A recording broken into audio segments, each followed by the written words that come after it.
Dieu va consoler. Qui Dieu va consoler? Les humbles, les pauvres en esprit ou ceux qui pleurent? Qui Dieu va consoler? Les humbles, les pauvres en esprit ou ceux qui pleurent? Ouais, ben, un petit tic-tac, ça fait pas de mal.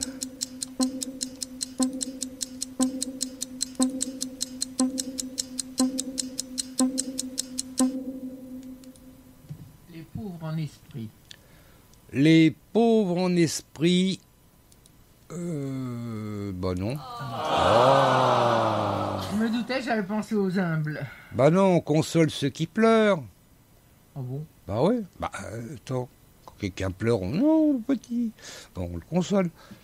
Bah, je sais pas. Il peut consoler les simples d'esprit et les humbles aussi. Bah oui, mais non. Non, il console ceux qui pleurent. Ah ben, attends, c'est comme Pour ça. moi, voilà. Eh ben, on va lire ça, c'est au verset 4, donc on va lire du 3, puisque j'ai... Alors oui, non. J'ai dit que je lisais chaque béatitude, et avec le commentaire biblique qui va avec. Donc, on va essayer de faire ça. Alors, le premier heureux, la première béatitude commence au verset 3, hein, je le signale, comme ça, bon, ça vous évite de chercher. Heureux ceux qui se reconnaissent spirituellement pauvres, car le royaume des cieux leur appartient. Alors, le commentaire, ils adaptent leur mentalité à leurs modestes conditions, ils sont humbles et vivent dans la simplicité, ils connaissent leurs différents besoins, ils pleurent sur leur culpabilité et ont soif d'un rédempteur. Le royaume de la grâce est pour de telles personnes, le royaume de gloire est pour eux. Voilà, ça c'est pour le premier. Alors, la plupart des traductions parlent de pauvres en esprit. Donc là, dans la Summer, on parle plutôt de spirituellement pauvres. Un petit peu différent parce que pauvre en esprit, ou même certaines traductions, c'est simple d'esprit. Or, simple d'esprit, pour nous, c'est un peu des idiots, quoi, quelque part. Idiots dans le sens médical du terme, hein, pas dans le sens général, qui est plutôt péjoratif. Qui s'applique à certains. Ah, je vais pas les citer. Là, c'est idiot dans le sens médical. Et en fait, c'est pas ça du tout. C'est les simples, les spirituellement pauvres, ceux qui ont...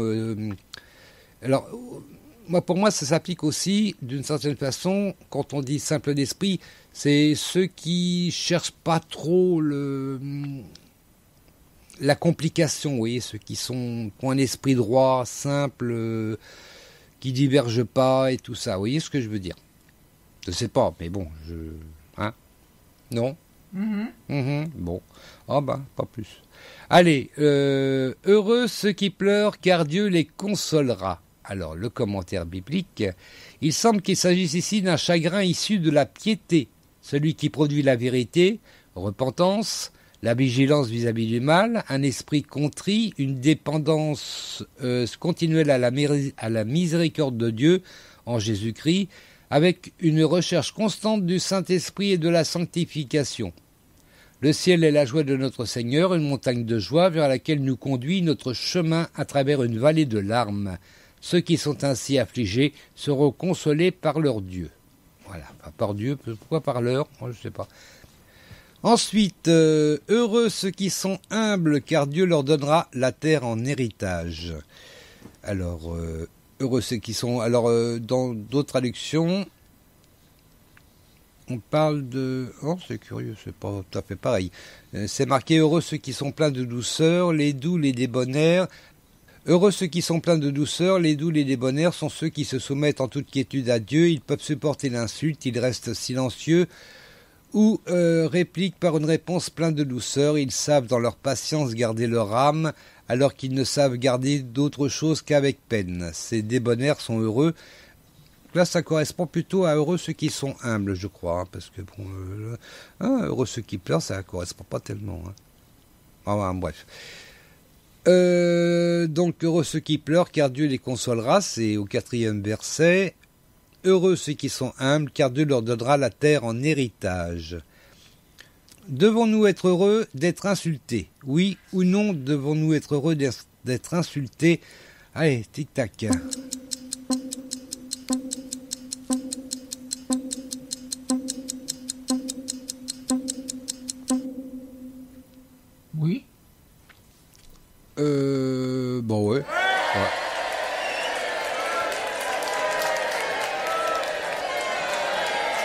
Enfin, heureux d'être insulté, ça dépend des insultes. Oui. Si on est insulté en tant que chrétien, parce qu'on est chrétien, parce qu'on croit en Dieu, etc., oui, là on peut être heureux. Moi, je suis fier. C'est bien.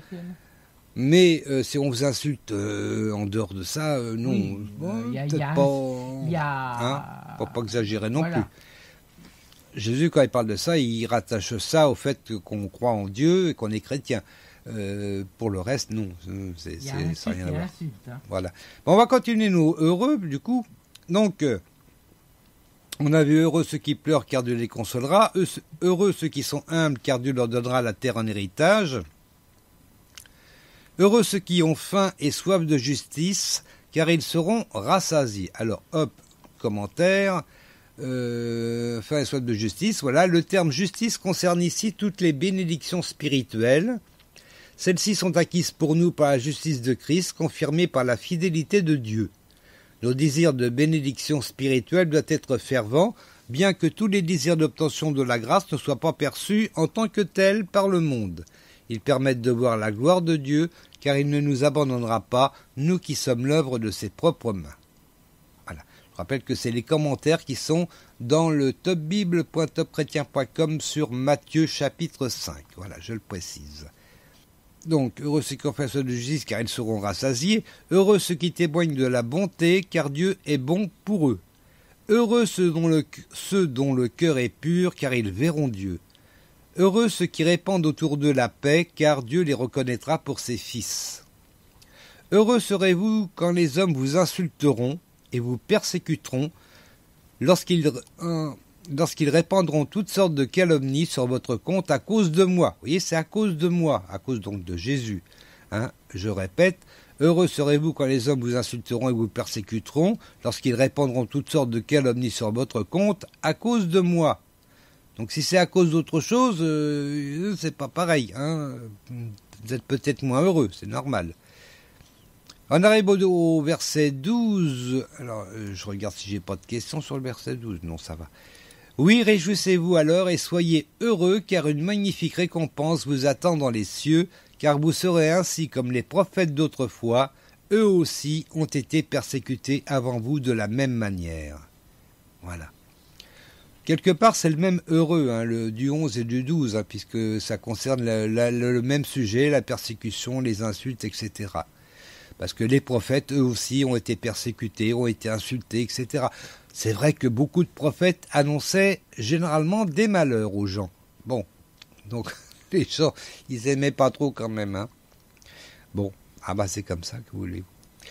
Allez, la question 5. Nous sommes le sel de la mer, la terre, la table. La mer qu'on voit danser le long des... Non, arrêtez. Nous sommes le sel de la mer, la terre ou le sel de table. En bas, quoi? En bas. Allez, tic-tac. Le sel de table. Oh, franchement. Attention, attention. Oui. Terre. La terre. Ouais.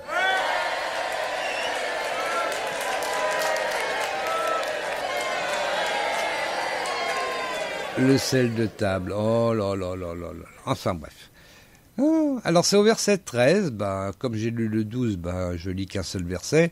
Vous êtes le sel de la terre. Si ce sel perd sa saveur, avec quoi la salera-t-on? La terre, je précise. Ce sel ne vous vaut rien. Il est bon qu'à être jeté dehors et piétiné. Voilà. Et après, on passe donc à la lumière après le sel. Ah oui. 14. Vous êtes la lumière du monde. Une ville au sommet d'une colline n'échappe pas au regard. Il en est de même d'une lampe. Si on l'allume, ce n'est pas pour la mettre sous une mesure de grain. On parle aussi de boisseau dans certaines traductions. Au contraire, on la fixe sur un pied de lampe pour qu'elle éclaire tous ceux qui sont dans la maison. C'est ainsi que votre lumière doit briller devant tous les hommes pour qu'ils voient le bien que vous faites et qu'ils en attribuent la gloire à votre Père céleste. Donc il faut bien qu'à travers vous, les gens voient Dieu et non pas vous. Voilà, je précise ça simplement. Bon, c'est tout, parce qu'après, après on va encore me dire. Voilà, et puis on va passer à la question suivante cette fois-ci. Quel point ne sera pas retiré? Oh là là. Quel point ne sera pas retiré? Le point d'exclamation, le point à la ligne ou le point sur le i? Bon, allez, 10 secondes en bas.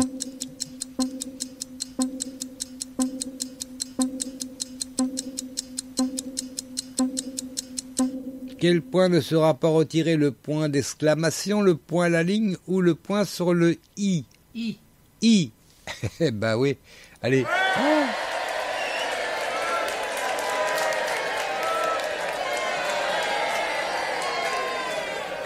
Ah bah ça aurait pu être le point d'exclamation. Il y a pas. Bah attends, pourquoi pas? Tu lis 17 ou 19. Non, 18. Non, Oui, 18. Oui, jusqu'au 19. Non, Tu non. t'arrêtes au 19. Ah ouais, parce qu'avant même. Ne vous imaginez, donc verset 17, ne vous imaginez pas que je sois venu pour abolir ce qui est écrit dans la loi ou les prophètes. Je ne suis pas venu pour abolir, mais pour accomplir. On a entendu beaucoup de prédications sur le sujet, donc je ne vais pas trop m'étendre là-dessus. Et il y en aura sans doute encore beaucoup d'autres. Oui, vraiment, je vous l'assure, tant que le ciel et la terre resteront en place, pour pas qu'ils bougent, ni la plus petite lettre de la loi, ni même un point sur un i n'en sera supprimé jusqu'à ce que tout se réalise. Voilà, donc jusqu'à ce que tout ce qui est écrit dans la Bible, finalement, jusqu'à ce que ça se réalise, eh bien, faudra appliquer la loi. Voilà. Et puis, on va poser la question suivante. Celui qui n'obéit pas sera considéré comme moindre, grand ou ni l'un ni l'autre. Oh, c'est bizarre comme question, ça. Allez, 10 secondes de tic-tac.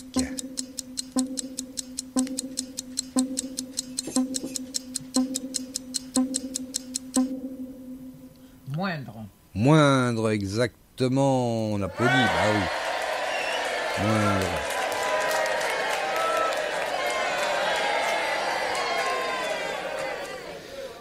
Verset 19. Eh oui, on sera plus ou moins bien considéré en fonction de ce que l'on fera en tant que chrétien. Verset 19. Verset 19, je lis que ça alors du coup. Mais il est assez long quand même le verset 19. Oui. Par conséquent, si quelqu'un n'obéit pas à un seul de ses commandements, un seul, attention, même s'il s'agit du moindre d'entre eux, donc le moindre des commandements, et s'il apprend aux autres à faire de même, il sera lui-même considéré comme le moindre dans le royaume des cieux. Au contraire, celui qui obéira à ces commandements, donc à tous sans exception, et qui les enseignera aux autres, sera considéré comme grand dans le royaume des cieux. Oui, ça commence à se dégrader déjà, hein? Bah oui. Eh oui, ça commence à se dégrader et c'est pas fini. Eh ben non. Ça ne fait que commencer. Oui, comme tu dis. 8e question, c'est la dernière avant la pause. Jésus estime que la colère contre un frère est aussi grave que le vol, le meurtre ou l'insulte. Jésus estime que la colère contre un frère est aussi grave que le vol, le meurtre ou l'insulte. Tic-tac.